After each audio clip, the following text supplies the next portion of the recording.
গরু চুরির অভিযোগে রুবেলকে পিটিয়ে হত্যার পর লাশ ফেলা হয় বিলের মাঝে। সেনাবাহিনী পাশে না দাঁড়ালে গৃহযুদ্ধের পরিস্থিতি হতো, বললেন নুরুল হক। জানাবো হঠাৎ রাজনীতি উত্তাল, জনমনে উদ্বেগ। কালবৈশাখী ঝড় সহ সব বিভাগে বৃষ্টির আভাস। শুনছিলেন সংবাদ শিরোনাম, এবারে বিস্তারিত। কালবৈশাখী ঝড় সহ সব বিভাগে বৃষ্টির আভাস। ঢাকা সহ সারা দেশে আজ বৃষ্টি হতে পারে, সেই সঙ্গে 3 বিভাগে কালবৈশাখী ঝড় হওয়ার শঙ্কাও রয়েছে। এছাড়াও কিছু জায়গায় বিক্ষিপ্ত শিলাবৃষ্টির আভাস দিয়েছে আবহাওয়া অফিস। এতে বলা হয়েছে ঢাকা, রংপুর, রাজশাহী, ময়মনসিংহ, খুলনা, বরিশাল, চট্টগ্রাম ও সিলেট বিভাগের 2-1 জায়গায় অস্থায়ীভাবে দমকা বা ঝোড়ো হাওয়া সহ বৃষ্টি অথবা বজ্রবৃষ্টি হতে পারে।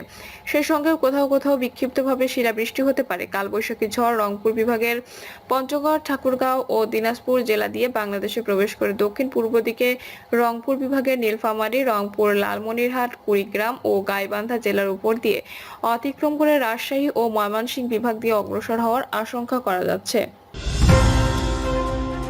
গরু চুরির অভিযোগে রুবেলকে পিটিয়ে হত্যার পর লাশ ফেলা হলো বিলের মাঝে।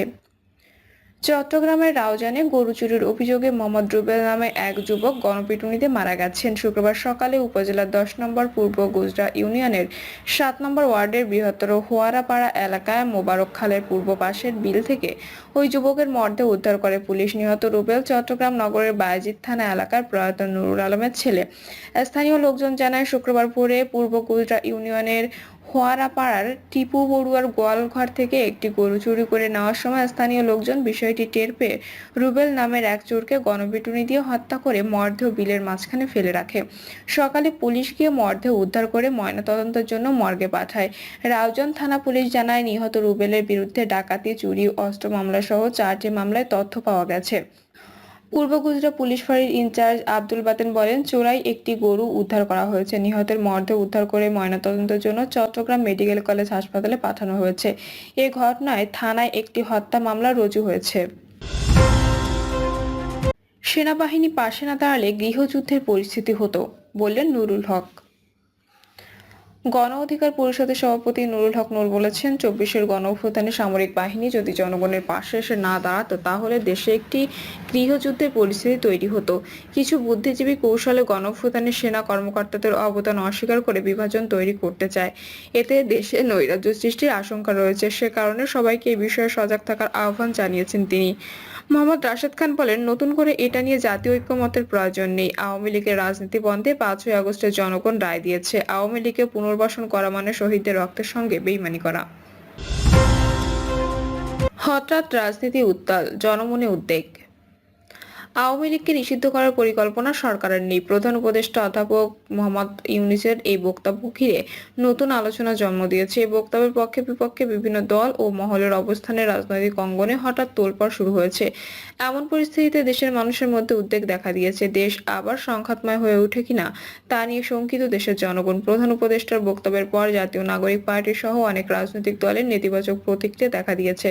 তবে বিএনপি ও জামায়াত ইসলামী কৌশল অবস্থান নিয়েছে। তারা আওয়ামী লীগকে নিষিদ্ধ করার পক্ষে স্পষ্ট করে কিছু বলেনি, বরং তাদের বক্তব্যে মনে হয়েছে কোনো বিশেষ কারণে দুই দলই সরকারকে রুষ্ট করতে চাইছে না। উত্তপ্ত রাজনৈতিক পরিস্থিতিতে গতকাল শুক্রবার বিএনপির ভারপ্রাপ্ত চেয়ারম্যান তারেক রহমান এবং জামায়াত ইসলামীর আমির শফিকুর রহমান দুজনই কৌশলে বলেছেন তারা দেশে আওয়ামী লীগের পুনর্বাসন চান না। অন্যদিকে জাতীয় নাগরিক পার্টির আহ্বায়ক নাহিদ ইসলাম বলেছেন, আওয়ামী লীগের নিবন্ধন বাতিল করতে হবে এবং এই মাফিয়া গোষ্ঠীর রাজনীতিতে ফেরার যে কোনো প্রচেষ্টাকে প্রতিহত করা হবে। আর এনসিপি দক্ষিণাঞ্চলের সংগঠক হাসনাত আব্দুল্লাহ বলেছেন, আওয়ামী লীগ নিষিদ্ধের প্রশ্নে কোনো ধরনের আপোষ করার সুযোগ নেই। এনসিপির উত্তরাঞ্চলের সমন্বয়ক সার্জিস আলম বলেছেন, লড়াইয়ের দ্বিতীয় অধ্যায়ের জন্য আমরা প্রস্তুত। রাজনৈতিক বিশ্লেষকরা বলছেন, প্রধান উপদেষ্টার বক্তব্য দেশের রাজনীতিতে নতুন মেরুকরণের ইঙ্গিত দিচ্ছে। একদিকে সরকার আওয়ামী লীগকে নিষিদ্ধ না করার প্রতিশ্রুতি দিলেও দলটির শীর্ষ নেতাদের বিচারের আওতায় আনার প্রক্রিয়া শুরু করেছে। কারো মতে আগামী কয়েক মাসের মধ্যে সরকারের কার্যক্রম ও রাজনৈতিক পরিস্থিতি বলে দেবে এই সিদ্ধান্ত দেশে স্থিতিশীলতা আনবে নাকি নতুন সংঘাতের জন্ম দেবে।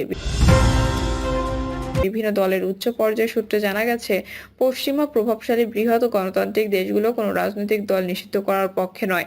ওই দেশগুলোর এই অবস্থান বিএনপি, জামায়াত সহ রাজনৈতিক দলগুলোর উপর এক ধরনের চাপ। যেহেতু এই দুই দলই ক্ষমতা কেন্দ্রিক রাজনীতি করে, তাই তাদের পারিপার্শ্বিক অনেক বিষয় বিবেচনায় নিয়ে চলতে হয়। তাই বিদেশিদের চাওয়া সবসময় তাদের উপেক্ষা করা সম্ভব হয় না। বিভিন্ন মহলের ধারণা, প্রধান উপদেষ্টার বক্তব্যের পর রাজনৈতিক অঙ্গনে উত্তেজনা আরো বাড়তে পারে, কারণ এই বছরের মধ্যে নির্বাচন করার পক্ষে বিপক্ষে রাজনৈতিক দল ও মহল নিজেদের অবস্থান সুসংহত করার চেষ্টা করছে। এছাড়া জুলাই আগস্টের ঘটনাগুলোর বিষয়ে জাতিসংঘের তদন্ত প্রতিবেদনেও কোনো রাজনৈতিক দল নিষিদ্ধ না করার সুপারিশ রয়েছে। ঢাকায় রাষ্ট্রীয় অতিথি ভবন যমুনায় ইন্টারন্যাশনাল ক্রাইসিস গ্রুপের প্রেসিডেন্ট ডক্টর কমফোর্ট ইরোর নেতৃত্বাধীন প্রতিনিধি দলের সঙ্গে বৈঠকে অধ্যাপক ইউনূস বলেন, সরকারের কোনো পরিকল্পনা নেই আওয়ামী লীগকে নিষিদ্ধ করা। তবে যেসব নেতার বিরুদ্ধে গুরুতর অভিযোগ রয়েছে তাদের বিচার চলবে এবং তারা আইন অনুযায়ী শাস্তি পাবেন। প্রধান উপদেষ্টা আরও বলেন, জাতিসংঘের তথ্যানুসন্ধানী মিশনের প্রতিবেদন অনুযায়ী জুলাইয়ের অভ্যুত্থানের সময় সংঘটিত সম্ভাব্য অপরাধের জন্য আওয়ামী লীগের কিছু নেতার বিরুদ্ধে আন্তর্জাতিক অপরাধ আদালতে মামলার বিষয়টি সরকার বিবেচনা করছে। তবে এটি এখনো আলোচনার পর্যায়ে রয়েছে এবং এ বিষয়ে চূড়ান্ত কোনো সিদ্ধান্ত নেওয়া হয়নি। এই বক্তব্যের পর ক্ষুব্ধ প্রতিক্রিয়া জানিয়েছেন জাতীয় নাগরিক পার্টির সহ বৈষম্য বিরোধী ছাত্র আন্দোলনের বিভিন্ন প্ল্যাটফর্ম। তারা বিশ্ববিদ্যালয় সহ দেশের বিভিন্ন স্থানে বিক্ষোভ মিছিল করেছে। তারা পরিস্থিতি নিয়ন্ত্রণে রাখতে গতকাল সকাল থেকেই রাজধানীর সড়কগুলোতে সেনাবাহিনীর নেতৃত্বে যৌথ বাহিনীর সতর্ক অবস্থান দেখা গেছে। জাতীয় নাগরিক পার্টি দক্ষিণাঞ্চলের সংগঠক হাসনাত আব্দুল্লাহ বলেছে, দেশের রাজনীতিতে আওয়ামী লীগকে ফেরানোর পরিকল্পনা চলছে। আওয়ামী লীগকে নির্বাচনে ফেরাতে আসন ভাগের প্রস্তাব দেওয়া হয় তাকে। নিজের ভেরিফাইড ফেসবুক পেজে দেওয়া এক পোস্টে কোনো প্রক্রিয়ায় আওয়ামী লীগকে পুনর্বাসনের পরিকল্পনা সাজানো হচ্ছে তা তুলে ধরেছেন তিনি। আওয়ামী লীগকে ফেরানোর এই পরিকল্পনা ভারতের বলেও দাবি করেন হাসনাত। এর আগে বিভিন্ন সময় বিএনপি মহাসচিব মির্জা ফখরুল ইসলাম আলমগীর সহ অনেক জ্যেষ্ঠ নেতা বলেছেন তারা কোনো রাজনৈতিক দল নিষিদ্ধ করার পক্ষে নন। তবে আওয়ামী লীগ নেতাদের পুনর্বাসন করা হচ্ছে বলে রাজনৈতিক দলগুলো একে অন্যের বিরুদ্ধে অভিযোগ করেছে। সম্প্রতি স্থানীয় সরকার, পল্লী উন্নয়ন ও সমবায় মন্ত্রণালয়ের উপদেষ্টা আসিফ মাহমুদ সজীব ভুঁইয়া বলেছেন, যারা গণহত্যার সঙ্গে জড়িত এবং বিভিন্ন সময় বিগত ফ্যাসিবাদের সময় জনগণের বিরুদ্ধে বিভিন্ন ধরনের কার্যক্রমে জড়িত ছিলেন, তাদের বেশিরভাগই এখন পলাতক অবস্থায় আছেন। গণহত্যার সঙ্গে যারা জড়িত তাদের বিরুদ্ধে মামলা আছে বিধায় তারা পলাতক অথবা কারাগারে রয়েছেন। এরই মধ্যে নাহিদ ইসলাম বলেছেন, যারা আওয়ামী লীগ করেছে কিন্তু কোনো প্রকার অন্যায় এবং গণহত্যা কিংবা অপরাধের সঙ্গে যুক্ত নন, তারা ক্ষমা চেয়ে আবার মূলধারায় স্বাভাবিক অবস্থায় ফিরে আসতে পারেন এবং সেই জায়গা থেকে যদি কেউ নির্বাচন করেন তাতেও কোনো বাধা নেই। কিন্তু এই যদি সাজাপ্রাপ্ত হয়ে থাকেন, এই গণহত্যার সঙ্গে জড়িত থাকেন, তাহলে তো কোনোভাবে নির্বাচনে আসতে পারবেন না। সংস্কারের কারণে নির্বাচন বিলম্বিত হোক, এটি চায় না বিএনপি। দলটি যত দ্রুত সম্ভব জাতীয় সংসদ নির্বাচন দাবি করে আসছে। জাতীয় নাগরিক পার্টি চায় গণপরিষদ নির্বাচন। এর মধ্যে সংস্কার কমিশনগুলোর করা সুপারিশ চূড়ান্ত করতে রাজনৈতিক দলগুলোর সঙ্গে আনুষ্ঠানিক সংলাপ শুরু করেছে জাতীয় ঐকমত্য কমিশন। কোনো রাজনৈতিক দলের নেতারা মনে করছেন আওয়ামী লীগকে নিষিদ্ধ করার বিষয়টি রাজনৈতিকভাবে ব্যবহার করা হচ্ছে।